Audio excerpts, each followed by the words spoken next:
This is Docere Digest Podcast, breaking down health concepts. This podcast is brought to you by Docere Life Center. This innovative clinic is finding new solutions to the evolving challenges mankind faces in the 21st century. By utilizing cutting-edge technology and testing, they find root causes and also offer treatment with energy and nutrition. What is the mission? To dynamically change lives for the better while impacting families for generations. The information shared directly or indirectly in the Docere Digest podcast is not to be understood as or misconstrued as medical advice. This information is not a replacement for your current health provider who is acutely aware of your current health state and course of treatment. Any information shared about a product or service discussed by any host or guest on this podcast is not to be interpreted as a doctor-patient relationship. Hi, welcome back to Docere Digest. I'm Dr. Craig Barney. Welcome to our series on anxiety and stress. So far, we've talked about what is stress. We've talked about some aspects of stress. We've talked about things that can impact or cause stress. And today we're going to talk about some of the adverse outcomes of stress. So with that in mind, I'm going to get right to the heart of the matter. So as I get to talk about cardiovascular disease, but before I do, I want to kind of tie into something we've kind of discussed, and we talked about cause. Last time you talked about parasites being the underlying cause of all these illnesses. According to WHO, World Health Organization, cardiovascular disease is still the number one cause of disease and has been for basically over a century. Yeah. Right. What I found interesting is also, according to the Department of Justice and the Office of Justice Programs in the United States, stress is the number one killer because it's linked to so many of the conditions we're going to talk about today. Now, as Dr. Caleb finished last time, I thought it was interesting because he talked about this cycle. So really, we're in the middle of a cycle. And doesn't that really actually start when we're born? Mm-hmm. So does that mean birth is the number one cause of death? Cycle of life, baby. There you go. Well, you can't die without being born first. So Exactly. So as I go through cardiovascular disease, I think it's going to make sense why stress causes cardiovascular disease. Most of us think about when we get under stress, oh my gosh, am I going to have a heart attack? I want to talk about some of the aspects of it, of what leads to it. And then I'm going to talk about a real interesting condition that I read about today that I thought was really interesting. So first of all, let's talk about real quickly. I'm just going to kind of review because Dr. Caleb talked about this a lot last time. When we get under stress, what happens? First of all, we get activation of the HPA axis, which increases cortisol, increases blood sugar, blood cholesterol, triglycerides. We also get the release of epinephrine and norepinephrine, which increases blood pressure, increases increases heart rate. I was going to say tachycardia, which is interesting. If you get it bad enough, you'll get cardiac arrest. Right. We get increased intensity of the heartbeat, shallow breathing, which we're going to talk about here in a sec, because Dr. Ben, you and I had an interesting conversation about, but how that constricts the alveoli to force oxygen into the bloodstream. What it also does, though, is it reduces the toxic elimination through the breath, which I thought was interesting. And like you talked about, when that happens, when the shallow breathing subsides, all of a sudden we get lightheaded, dizzy, we can get headaches because of these toxic elements. It also causes something we haven't talked about, a deficiency of nitric oxide, which affects the production of the endothelial lining of the blood vessels. And then we also have increased homocysteine levels, which increased homocysteine, if we have too much in the blood, is actually like sandpaper on the inside of blood vessels. So one of the analogies I like to think of is think about somebody that works out, but never stops. A little bit of stress on the muscle, no problem. Long-term stress on the muscle, big problem. So we have stress on, first of all, let's talk about the blood vessels. Blood vessels are muscular, but they're also an elastic type muscular. So if we get a rubber band that's overstretched, over time it loses its elasticity and cannot sustain the healthy blood pressure. The heart is a muscle. If the muscle is overused, over time it becomes weak and fatigued. And we also talked about the damage to the blood vessel, that if we have this damage to the blood vessel, then you get infiltration of the foam cells, which also has cholesterol, which then creates these blockages, and now we have decreased flow of blood. And when it when it's going to the heart, then we get things like heart attacks and myocardial infarct, that type of thing. So it's easy to see why stress can cause that. What I want to kind of dive into that I think is interesting is I want to talk about a condition called Takotsubo cardiomyopathy or broken heart syndrome. It's also known as stress cardiomyopathy. So this is when a heart muscle becomes suddenly stunned or weakened, and it mostly occurs following severe emotional or physical stress. So in this condition, the heart's main pumping chamber, or the left ventricle, changes its shape. This affects the heart's ability to pump blood effectively. Now, where it gets this name is the heart chamber starts to look like a Takotsubo pot, which is a Japanese pot they use to actually catch octopus. So if you look at the heart, the left ventricle actually looks like a octopus trapped in a Takotsubo pot. So there's our trivia for today. Japanese tacos. Exactly. So what's interesting, we also have talked about triggers. The common triggers for this condition are death of a loved one, a serious accident, a fierce argument, an unexpected loss, or sudden illness, what I find interesting is these all overlap on each other. You can see how I think this whole cycle of life really comes into it is, does parasites cause the heart disease? Does heart disease cause the parasites? It doesn't really matter to a degree. Yes, we want to get at what the priority is to address, but isn't the cause really just life? So what's also interesting about this Takotsubo cardiomyopathy is it can occur at any age in both men and women, but it mostly affects older women. Interesting. So you older ladies, don't stress. So the good news is this tends to be a temporary condition, and the heart muscle usually heals within about 2 to 4 weeks, and most people fully recover within about 2 months. What I really want to get at the most in my part of it is the concept of short-term versus long-term stress. And I think this really is the biggest issue is we tend to think of stress in what we are experiencing consciously. And like Dr. Caleb talked about last time, these little low-grade underlying subconscious and unconscious stresses I really think are the biggest issue that leads to this heart disease. And kind of the way I approach things, we talked about energy medicine and the flow of energy. And what I think is interesting and why I think heart's a big deal is I think this is where our emotions get stuck, especially for us guys, because we don't like to experience emotions. We tend to block our emotions. Yep. And I think what happens is all that energy just gets stuck in the heart and it can't move. And where energy doesn't move, it creates a breakdown and a dysfunction. So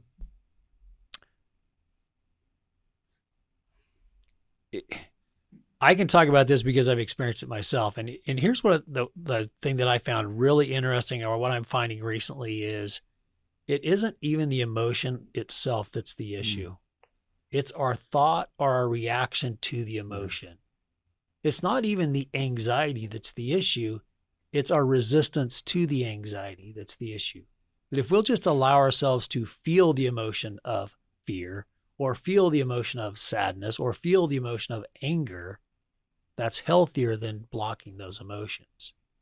Now, I think the reason we do that is because we don't like how we react to those emotions. Yeah. And that's really what we're trying to block. So I'll share one other little interesting thing, that just kind of an anecdotal thing that I noticed. I've had PVCs, preventricular contractions. I've experienced AFib most recently. And I found this little nuance that I thought was interesting, at least for me. When I had PVCs, it was more mental driven. When I had AFib, it was more emotional driven.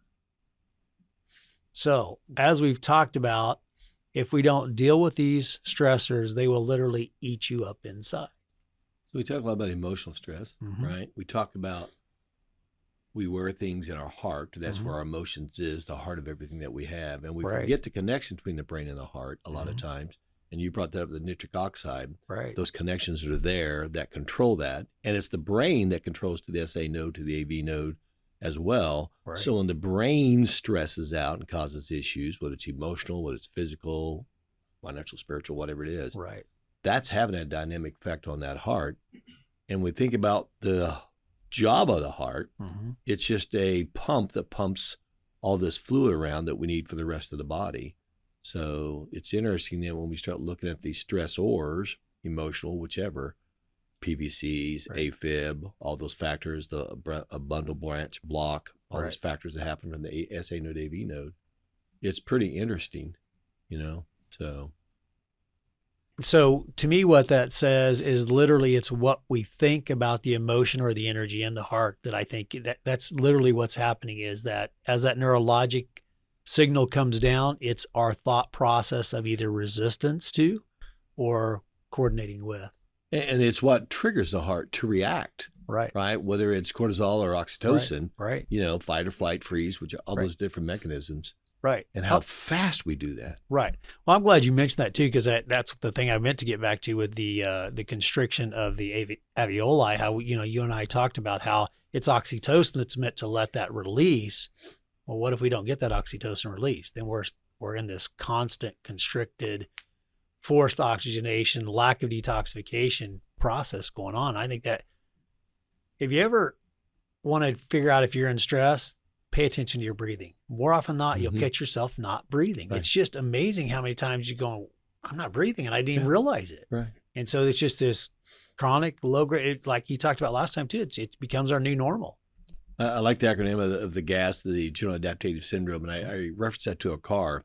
You have so much gas in your tank, right? And the faster you go, the faster the gas gets burned up, right? And so eventually you're going to pass out or you're going to go to sleep, right? And that's what happens is, if you think about that power washers we talked about, when you intensify the compressiveness, you intensify the output, which means you're speedily getting rid of stuff quickly, right? And if you can't get that to unwind, you're in that constant state of flight. As you said, the heart's the most important muscle in the body, right? 24/7. It's beating 100 to 120,000 times a day, right? In a normal life. In right. a stress life, it's 140, 160, 180, Well, I also think it's interesting, the conversation you and I had about stress, that is stress good or bad? I really think it's neutral. I think the hard part too is stress is a big word that we're applying to things that really maybe have multiple meanings.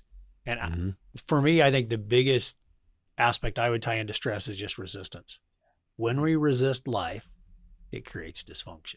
So since we were talking about the lungs and the alveoli, I'm going to pass it on to Dr. Cato and let him talk about that. All right. Thank you, Dr. Craig. So like I said, I'm going to be talking about the pulmonary system, which includes the lungs and airways, as well as the blood vessels between the lungs and the heart for the gaseous exchange. So I'm sure we all know the importance of breathing, not only from science classes in school, but also from everyday life. If you try holding your breath for just a couple minutes, you'll become keenly aware of just how vital it is to be able to breathe.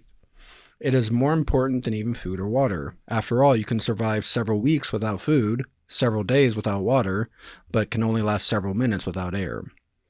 Breathing is something we all do around 12 to 18 times per minute, which is about 22,000 times per day.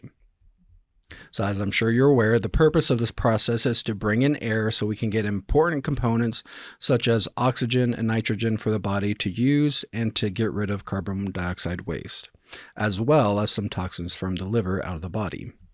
As a side note, as we kind of were talking about earlier, and Dr. Craig mentioned this too, is some of that release of toxicity. So some of those toxins from the liver are transported out through the lungs, and that occurs most during the rest and repair processes that occur while you sleep. This is also why you have morning death breath. So if you have really, really bad morning breath, you might want to get your liver checked out to see if it needs some extra support, or analyze what you are putting into your body that increases your toxicity levels. Anyways, Dr. Ben is going to cover breathing in much greater detail in another episode, so I'm not going to go into real deep depth on the mechanisms and processes that occur during respiration right now. However, I do want to review a little on how we get oxygen in particular and why it is so important for us. So oxygen enters the lungs through the negative pressure due to the pulling pressure of the diaphragm as it expands. It distributes through the alveoli and ventilates the capillaries at the alveolar capillary membrane, participating in gas exchange for CO2. The CO2 then travels back through the alveoli and upper airways to be exhaled into the environment. So oxygen is a key component of the energy production cycle, which occurs in the mitochondria inside each cell of the body. This is why it is important to have a proper amount of oxygen coming in and a proper amount of red blood cells to carry the oxygen through the bloodstream to the entire body. So how does stress affect the pulmonary system? Well, one of the most recognizable and severe ways is hyperventilation that occurs in a panic attack due to extreme anxiety or fear. So hyperventilation is defined as breathing in excess of the metabolic needs of the body, eliminating more carbon dioxide than is produced, and consequently resulting in respiratory alkalosis and an elevated blood pH. Now, this isn't exclusive to panic attacks and stress, as it is also the basis of asthma attacks, COPD, and pulmonary fibrosis. This is something I was too keenly aware of as a child, as I had pretty severe asthma that consisted of both the environmentally induced and the exercise-induced forms of asthma. When I was 2 years old, I was taken to the ER and was coded due to a severe attack and almost died. Thankfully, I don't have any vivid memories of that experience, but I did experience many other asthma attacks throughout my life, and I can tell you that not being able to breathe properly, and especially hyperventilation, can be a very scary experience. It's also very dangerous, as prolonged hyperventilation can actually lead to tissue hypoxia, which is when tissues don't have enough oxygen. Now, wait a second. How is that possible? Isn't hyperventilation about breathing in more oxygen? Well, hyperventilation also involves breathing out more carbon dioxide than normal, which leads to decreased CO2 levels in the blood. This increases hemoglobin affinity for oxygen, which means the oxygen is more tightly bound to the hemoglobin. This results in less oxygen actually being released to go to the cells. So hyperventilation also reduces blood flow to the brain, and both these factors combine to reduce the availability of oxygen to the tissues of the brain and can even cause cerebral hypoxia. Now, this is similar, albeit less sudden and severe, to the process that we see in strokes, as blood clots in the brain prevent brain tissue past a clot from getting proper oxygen supply, which can result in that tissue being damaged or even the death of that tissue. Now, it's interesting that different parts of the body actually have different tolerances to tissue hypoxia. The brain is less than 3 minutes. Kidney and liver can actually go 15 to 20 minutes. Skeletal muscle, 60 to 90 minutes. Vascular smooth muscle can last 24 to 72 hours, and hair and nails can last several days. So, again, where you're losing oxygen in your body can change your effects or the symptoms that you're feeling and what actual portions of your body are being affected by that. So some clinical signs of potential tissue hypoxia include dyspnea, altered mental state. Maybe this is what's wrong with the world today. Maybe everyone just needs to stop and breathe. But slowly, right? Yeah, breathe slowly. So hypoventilation or low breathing, which is the opposite of hyperventilation. Arrhythmias, nausea, vomiting, GI issues, systemic hypotension, which is low blood pressure, and even coma are all signs of potential tissue hypoxia. So if you're in a coma, go get that checked out, okay? Yeah. Or if you have any of the other symptoms, So obviously hyperventilation is a more extreme case, but stress can cause significant changes on a smaller scale also. I also want to point out that stress in the pulmonary system is not limited to emotional stress like anxiety and panic. We breathe in many foreign particles, irritants, and pollutants on a daily basis, and all of those can cause physical or chemical stress as well. Regardless of the cause of stress, it will stimulate the integrated stress response, which when triggered or becomes activated by one or more of these toxic triggers, it employs one of the 4 stress-sensing kinases. Heme-regulated inhibitor is activated by iron deficiency and oxidative stress. Protein kinase R, PKR, is activated by the DNA in viruses and bacteria. PKR-like endoplasmic reticulum kinase, PERK, is activated by hypoxia and misfolded proteins. And general control non-derepressible 2, or GCN2, is activated by amino acid starvation and UV light. So these stress-sensing kinases furthermore phosphorylate eukaryotic translation initiation factor and reduce global protein synthesis as a protective mechanism. Yeah, everybody knows Exactly. that. I mean, come on. Obviously. So we'll kind of bring it down to a little easier to understand in a second. But basically, it wards off stressing the endoplasmic reticulum from an overproduction of proteins. It reduces the consumption of iron and amino acids in times of starvation of these proteins, and it blocks viral or bacterial replication by hindering protein synthesis. Easier to understand? And what I find interesting that, Dr. Caleb, is when we talk about the free radicalization, oxygenation issue, which is a aspect of not only the bicarbonate, but the hyperventilation, it increases more free radicals being released, which now you have these oxygen components that cause more cell damage, which we'll eventually talk about. It goes into peroxynitrosis, affects the brain, which speeds that whole process up. Another vicious cycle. Yeah. Cell danger response and all that. Yeah. All right, so some effects that might be easier for us to recognize with stress is it makes us breathe harder and faster, even without the extreme of hyperventilating, causes constriction, tightening, or discomfort of the airways, that's the nose, sinuses, and the trachea or the windpipe, have trouble breathing in or breathing out, dizziness, headaches, increased heart rate, blue coloring of your lips, face, or fingers, and worsening of other conditions such as asthma, COPD, emphysema, or other lung conditions.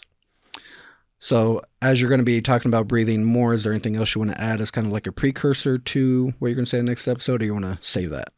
I like the other side of that. This says new definition to take my breath away. Emotionally, physically, whatever it is. I mean, that's, as Dr. Craig has mentioned, that's another mental aspect that we see something that takes our breath away. What is that? And we slow down. And that's interesting that you say that, because something I had meant to say too is when I was talking about this taco subo, we use phrases a lot. I was thinking about this as I was reading it. I'm like, how many of us are literally dying of a broken heart? Mm-hmm. Yeah. We say these phrases for a reason, and Right. it's we think, well, that's not literal. Yes, it is. Yeah. So we'll talk about that, and then how different neurons and chemistries affect the brain controlling that, and the heart reaction to it, and then the kidney reaction to it. So The other thing I meant to say in my time is I switched seats with you so you wouldn't experience any of these adverse effects. Oh, okay. Did you feel some of those while you were going? No, because I was kind. Oh, okay. All right.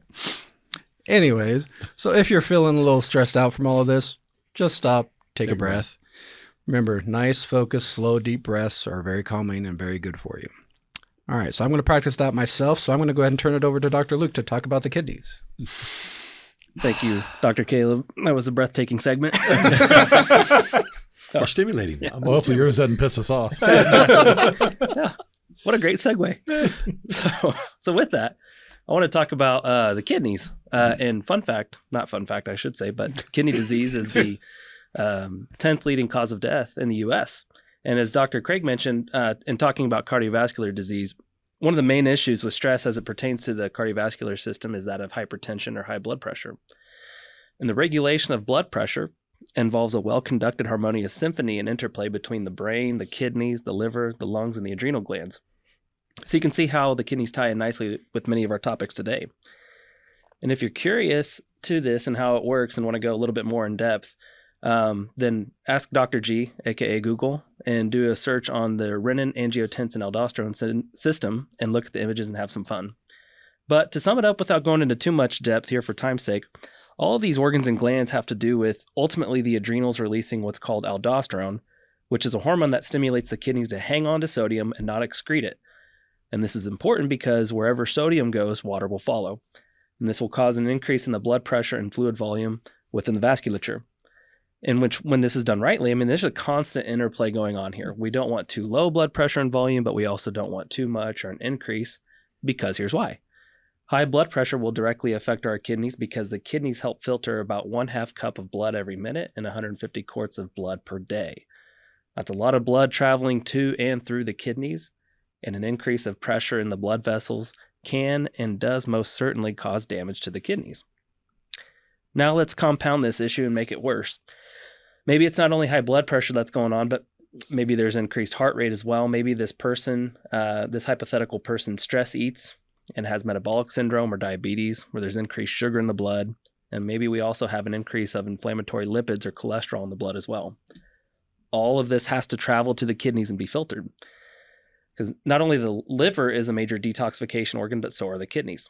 And this ties in nicely with our topic from last episode because phase 0 through 3 detoxification, that pathway we talked about in the liver, also occurs in the kidneys. And instead of it being excreted in the stool or the bowel movement, as Dr. Kyson aptly pointed out, this is going to be urinated out. So if the kidneys are burdened or damaged, this can impair our detoxification ability as well. So stress can lead to high blood pressure, and poor dietary habits can lead to metabolic syndrome and type 2 diabetes, as well as hyperlipidemia and increase in inflammatory cholesterol. We could also have, again, increased xenobiotic or toxic exposure, and all of this will eventually wear down the kidneys and cause kidney damage over time, and could even result in death. There's, as you can see, a component of a vicious cycle to all of this too. People with high blood pressure and diabetes are at risk for kidney disease, and people with kidney disease are at risk for heart and blood vessel disease. So as you can see, we're hitting on the top leading causes of death here with cardiovascular disease and kidney disease and diabetes, as they're all very closely intertwined. And that really covers the kidneys and kidney dysfunction and how they're related to stress. And I'd now like to turn it over to Dr. Ben, who's going to talk about stress and various types of cancers. Dr. Ben? Thanks, Dr. Luke. What's interesting when you bring this up is we think about there's only a very few organs that receive constant blood supply 24/7, right? And so we talked about when Dr. Craig was talking about the cardiovascular issue, that heart pumping, 100 to 120,000 times a day. And then Dr. Caleb talked about we're breathing 20, 22, 24,000 times a day. And we're producing urine 24/7 a day. That's why you can go on a starvation diet or a liquid diet, you still produce urine, right? So when I look at all those components and you think about where all this is going, from the brain to the heart to the lungs to the liver to the kidneys, some of the most vital organs that are out there. And that's why we see so many different aspects of that. In fact, if you look at the top 15 killers in North America, kidney disease is 3 of them. And it's that significant that that's in there. So, so today my topic is going to be stress and cancer. Oh, I'm sorry. I was just going to ask Dr. Luke, I just want to know, is this the same hypothetical patient as last time? I guess, yeah. Yeah. Okay. I just curious. Hypothetically speaking, I didn't have like a specific person in mind, if that's what you're asking. For those of you who are watching, I wish you could watch our outtakes because we're going to talk about this, or I'm going to talk about this. We use laughter because we're under stress, right? And so we find ways to alleviate our stress through laughter. So maybe one of these days we'll just have an episode of bloopers. I'm not sure, but at any rate. Boy. Sure, Jason's got a collection for us. Oh, I'm sure he does. I know which one we should start with. Yeah, I do too. Cat scratch. Oh no. That's not where I was going. Oh, okay. All right, let's get back on track here. You guys are going down. Okay. We're laughing because I'm about to bring up a very serious topic when I talk about stress and cancer. So the first thing I want you to know is I don't want to cause anybody any stress by talking about this subject. And many of you have either experienced some form of cancer or know someone who has. I myself have had cancer, prostate cancer, and I've now been cancer-free for almost 19 years. So I know the significance of not only the disease, the treatment, the recovery, and all those kind of things there are. The second point I want to make clear here is that cancer is a very complex group of diseases that can affect many different people in many different ways. In fact, there are now more than 165 different types of cancers or cancer groupings that affect the human body. So we need to do our best to separate the cancer myth from the cancer facts, and that is very difficult to do.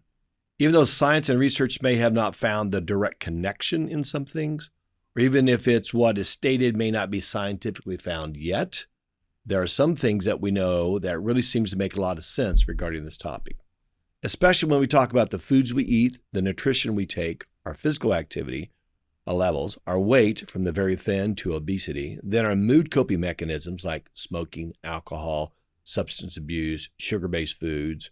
Did I say chocolate? I meant chocolate, yeah. Our relationships as well as our social interactions and even our hormone reactions. These all have a part in determining the probability of someone contracting some form of cancer. So what is cancer? According to the National Cancer Institute, the basic definition of cancer is that it is a disease which in some of the body's cells grows uncontrollably and spreads to other parts of the body. Keep in mind that cancer can start almost anywhere in the body, which is made up of over several trillion cells. Technically, cancer is the uncontrolled growth of abnormal or old cells in the body and develops when the body's normal control mechanisms stops working. This happens when some old cells do not die, of like some of us old farts anyway. And instead, they grow out of control, forming new abnormal cells or mutated cells that may form a massive tissue that we then call a tumor. A number of forces can cause cell mutations, such as smoking, radiation, viruses. And we talked about parasites, we talked about mold, we talked about Lyme, we talked about these different things, chemicals such as carcinogens, obesity, hormones, chronic inflammation, a lack of exercise, and gene mutations. So some people have asked, well, is cancer just a bad gene or a mutation of genes? Since we know that cancer is caused by damage to the cells and the genome of the DNA is in our cells, we do refer to these as genetic or gene mutations. Gene mutations can build up in cells in our body over time, and cells with too many mutations may stop working normally, grow out of control, and then can become cancers. And most people believe that cancers are inherited from their family. And yes, there are some cases of that being true. However, most gene mutations occur after you're born, and they're not inherited. So what kinds of mutations occur in our cells? There are 4 known types of mutations, as well as different combinations that are involved. These are called substitution, deletion, insertion, and translocation within the genome of our DNA. And those happen up to 1 million times a minute, right? So when your body's constantly reproducing cells and it's reading its DNA or its genomic pattern, it decides how or what is going to be developed. So when it's constantly changed or the environment has changed, we're going to get different ones that are in there. So when a variation of the 4 types of mutations occur, generally it means a cell starts making too many proteins, and that will trigger the cell to divide. This increased speed of division can alter the cell's morphology and begin to create the odd cell that will continue to alter and produce more mutated cells to form the mass of the tumor. When a normal old cell stops making proteins, that normally tells the cell to stop dividing. This is called apoptosis or cell death, which is the one other way the body gets rid of bad cells. So the next thought or question may be, do we all have cancer cells in our body? Generally, no. However, our bodies are constantly producing new cells, some of which have the potential to become cancerous. And at any given moment, we may be producing cells that have mutated or damaged our DNA, but that doesn't mean they're destined to become cancer. So does everyone have these cancer mutations? Currently, research has suggested that 1 in 5 healthy adults may carry some disease-related genetic mutations. I found that interesting that research came out about that, because I think we constantly are there. But again, we're going to talk about environment, some of those other factors that can cause that. This is usually when someone asks, well, how long can you have cancer without knowing it? The basic answer is that it can take years or even decades before a person with developing cancer will have any noticeable symptoms, and the cancer will, during that time frame, go undetected. I can remember one of my cousins that had only been in the hospital once in his life.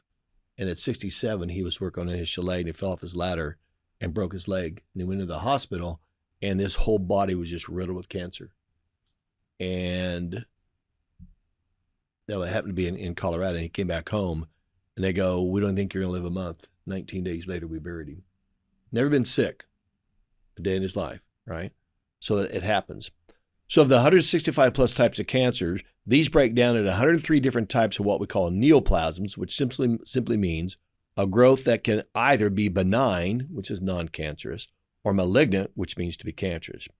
Benign tumors usually grow slowly and cannot or will not spread to other tissues, while malignant or cancer cells do spread to other tissues.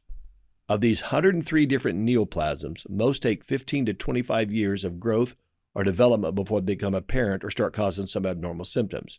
There are generally only 4 of the 103 that will grow fast, like within 5 to 15 years. This is why some kids get some of these very serious ones. They'll have childhood cancers. They're detrimental. So then, can stress and or anxiety cause cancer? So far, research has stopped short of concluding that chronic stress causes cancer, but enough is understood about the association to suggest that being in a constant state of stress is a risk factor for cancer and its progression. As we have previously said, inflammation is likely the blame. We do know that anxiety disorders may be caused by medical issues associated with cancer. Tumors of the adrenal gland, the pituitary gland, the pancreas or thyroid cells all cause symptoms of anxiety and panic disorder. Cancers of the lung, brain, and spinal cord also share some of the same symptoms with anxiety. People with depression have an increased risk of cancer, ranging from a low of 10% to as high as 39% increased risk, depending upon the type of cancer. And those dealing with greater or chronic levels of depression have a higher risk for lung, GI, breast, and urinary cancer, some of the more common ones that we see. So what does the stress of having cancer or being diagnosed with cancer do to us? When we are diagnosed with cancer, many people feel an increase in stress, and it can easily become chronic. Research now suggests that chronic stress can actually make that cancer spread faster. Stress can speed up the spread of cancer throughout the body, especially in ovarian, breast, and colorectal cancer. So if you've ever been diagnosed with cancer, or you know somebody who has, the first thing you need to do is de-stress them, right? Because everybody's afraid of that big killer, the number 2 killer, supposedly in North America. That leads us to a significance of how stress is a key aspect of cancer. Chronic stress can increase the production of certain growth factors that increase our blood supply. This growth factor production can speed up the development of the cancerous tumors. As we've stated in previous episodes, chronic stress is way more damaging. This type of no end in sight chronic stress can actually increase chronic inflammation, which will eventually weaken your immune system, which will make you more prone to mutation or morphology of your cells, which then can lead to certain diseases like cancer. Not to mention the digestive issues to more stress to the end game of depression. It's been proven that chronic stress also can help cancer grow and spread in a number of different ways. That's the difference between the malignant and the benign. We also know that chronic stress can be inhibited or can inhibit a process called anochis, which means it's the natural way that our bodies kill disease cells and prevents them from spreading. So if you have a mutated or morphology cell that the body goes, that's bad, kill it, get rid of it, stress lessens the ability for us to recognize that and do that.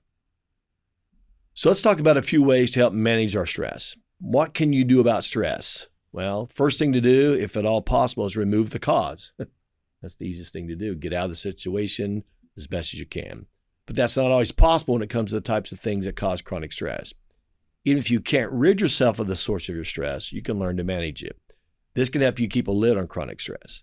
It also helps you prevent minor sources of stress from lingering to a point where they're affecting your health. So here's some stress-related strategies. Number 1, I say this jokingly, people, but please don't take it wrong. Take stress seriously, right? Understand this is a serious factor. See, I'm laughing because I've had to deal with this. It's important to understand the negative consequences of stress, especially when it comes to cancer risk. If you feel crankier than usual, you don't have the energy you once had, or you're sleeping poorly, all those are signs of stress. Take some steps to fix the problem before it affects your health in more serious ways. Let's talk about a few of those. Number 1, get adequate sleep. Get 78 hours of sleep each night. It's a great defense against stress. A full night's sleep is essential to proper immune function, repairability. It affects your mood, memory, and ability to focus, right? Sticking a regular sleep schedule. Yeah. Sleep schedule? Did you say that again? Yeah, that, right. Stick to a regular sleep schedule. Avoid TV in bed. All right, it's one of the reasons I hate having TVs in the bedrooms. Exercising regularly can also help you sleep more soundly, which is exercise. It's associated with the release of endorphins or the feel-good hormones, the oxytocin we talked about, some of the dopamine issues, some of these other factors. While all exercise is good for your body, the higher intensity workouts have been found to release even more endorphins. For those of you who can do high intensity workouts, that's a better way to do that, which means high intensity and in fast, but very small episodic events. Yet even regular exercise like walking can also lower the body stress hormones over time. Walking, bicycling, swimming, even calisthenics. Spend time outdoors. Getting fresh air and a dose of greenery can be incredible, relaxing, and refreshing. Not surprisingly, most studies have found that the great outdoors is a great remedy for feelings of depression, anxiety, and stress. The calmness of nature counteracts the constant stimulation people are exposed to in everyday life, in our phones and all the media and everything that's hitting us, and it helps relieve that stress as a result. Play with a pet. Now, for some of you, we have to qualify what a pet is, but play with a pet. If exercise, fresh air, and physical affection can reduce stress, imagine what a playful game of fetch can do. I really struggle with dealing with that one. Anyway, studies have found that spending time with a pet can produce more oxytocin, which is the other feel-good hormone. How about clearing your mind? I almost said clean your mind. One common reason people don't practice the aforementioned stress relievers is because they feel as if there's not enough time. I don't have time. I'm too stressed. Stress often tricks the brain into feeling overwhelmed and pressed for time. Luckily, clearing the mind and taking some deep breaths only require a couple minutes and can be done from anywhere. Sitting in a car at a red light, take a breath. We'll talk about some of that next time. Practicing meditation at the start of the day, in the shower or church or before bed can greatly relieve stress. I generally tell my clients that, I do my prayers and my stretches in the shower. And that seems kind of weird, especially when I come in and say, Dr. Caleb, I was thinking about you in the shower this morning, Yeah. But if you do some of that meditation and you let that time frame help clean or clear your mind, it has a great effect on it. Dr. Luke is way de-stressing over there now. I'm so not stressed right now. Next one is take time for things you love. Whether stress comes from feeling overworked, overbooked, or dealing with changes, taking time to enjoy hobbies can ease the mind, which means you need to have a hobby besides work. Is that even possible? Oh, anyway. Making time for favorite activities is a simple way to show self-love and help the body reduce stress. Now, the next part of that becomes natural, I would think, for me. That means who do you express the love with? But give and receive physical affection, right? Physical affection makes people feel loved, wanted, and saved. Along with soothing emotional benefits, there are also physiological changes that can reduce stress occurring alongside physical affection. Once again, oxytocin is a hormone that is released during this process, and we call that the cuddling hormone. So whether you're playing with a pet, playing with a child, or playing with a spouse or mate, right? Those are all good stress relievers. So luckily, relieving stress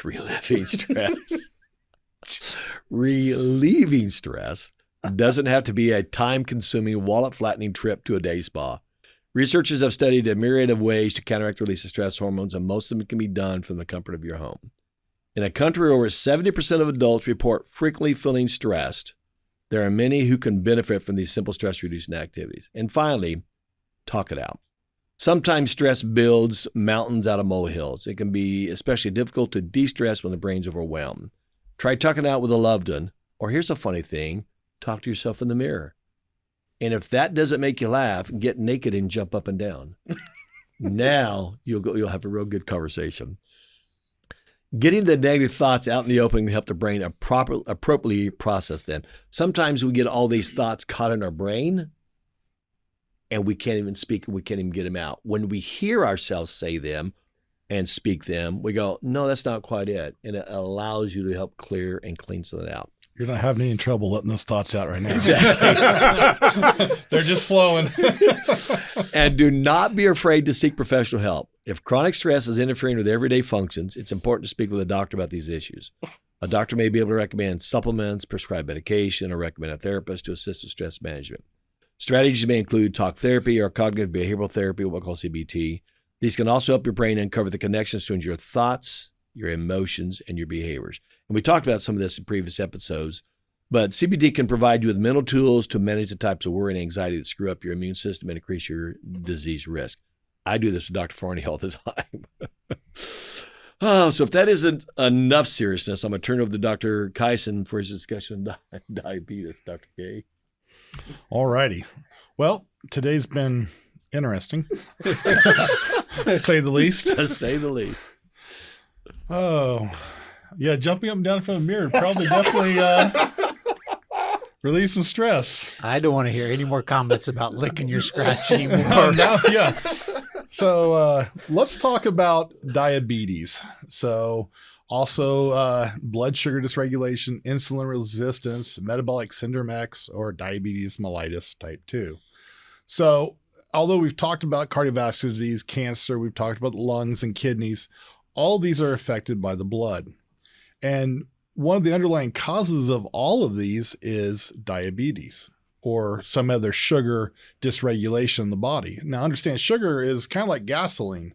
If you're inflamed, the more sugar you have going, the more inflammation you get, which can lead to changes in muscle tissue in the heart. It can change in smooth muscle. It can change the actual function of cells so they start to create abnormalities to it.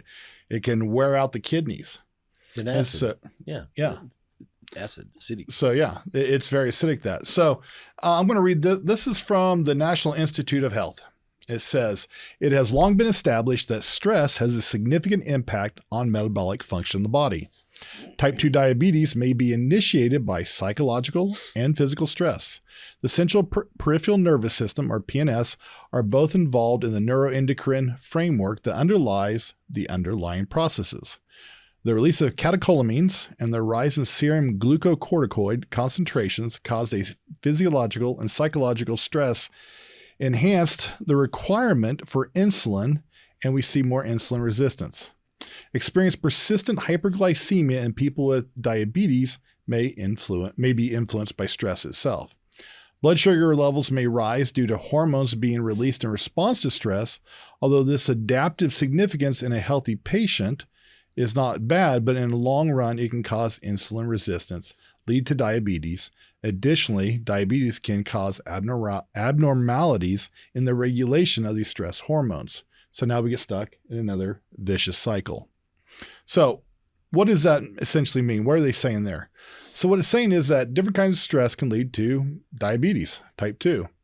Due to the involvement of the neurological hormone pathways, when stress occurs and is beyond the normal level of response for an extended period of time, the cortisol levels rise, increasing the body's breaking down and producing more sugar for instant energy. Remember, this is fight or flight.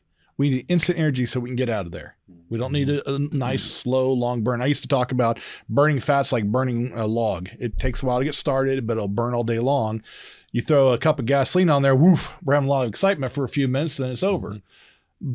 But with this high blood sugar level, it's like somebody's continually pouring gasoline on the fire and is considering having these explosive episodes. With this increase in blood sugar, known as hyperglycemia, the body has to absorb it into the tissues to remove it from the blood supply because it's very acidic. And to get in the tissues, it needs the insulin to go knock on the door of the cells and the tissue says, hey, I got sugar for you. Open the door, lets them in, which is fine. That works on a normal level until you start to have too much of this glucose or blood sugar building up in the tissues and cells, and they stop answering the door when insulin comes knocking. Mm-hmm. So you release more insulin. So now you have 2 or 3 people knocking on the door, and so they come answer it. Okay, we'll let more sugar in. Until you get to the point where it's full up because you're not burning it off fast enough, even though it's producing it for a stress response for fight or flight, but you're not fleeing and you're not fighting. Mm-hmm. And so it's getting full. And so what happens is the insulin's no longer getting the body to open up and accept blood sugar, and so it continues to rise. And now we're getting to more issue. And then we get to a problem where the insulin not only is not having an effect, but you stop producing as well as you need to. So part of this is trying to figure out how to get these blood sugar levels that are very inflammatory, again, like I said, act like gasoline, and get it out of the cardiovascular system, as well as increasing tissue changes leading to the types of cancer, which is like more gasoline being put on it. So if you have cancer, we want to reduce the stress, we want to reduce the inflammation in the body, which is all going to exacerbate the situation. Mm-hmm. And so getting into a very alkaline diet, removing the sugar as much as you can, is going to be a big part of healing from that. So again, if you've ever seen anybody burned by fire, you've seen the scar tissue on the arms. I had a gentleman that was a patient of mine at one point when he was younger. A tractor had flipped over and his entire back was nothing but this mangled scar tissue from when it caught on fire and he was trapped underneath it. And if you think about what scar tissue looks like from a fire, and you think about that's what it's doing inside of your blood vessels, and no wonder we're getting a loss of elasticity, and no wonder we're seeing so many other issues here. So again, the higher your blood sugar is, the higher you're closer to death. You have a higher morbidity. And now you know why they say stress kills. Mm-hmm. I would add it's slow and insidious and is incorporated into all aspects of our lives, from how we think to what we eat, to what we feel, to what we do. So our next episode, we're going to come back and we're going to talk about different ways of dealing with stress at home. We talked about a few things today. We're going to expand on those things to a lot more depth and kind of give you a better way to approach some of these things at home. And then if you need help, we'll give us a call. Thank you for listening to the Docere Digest podcast. If you enjoyed this episode, please be sure to subscribe and leave us a review. You can also find all the episodes and show notes over at docerelifecenter.com. While you're on the website, Also, be sure to check out the blog where you'll find videos and articles to help you proactively rebalance your health.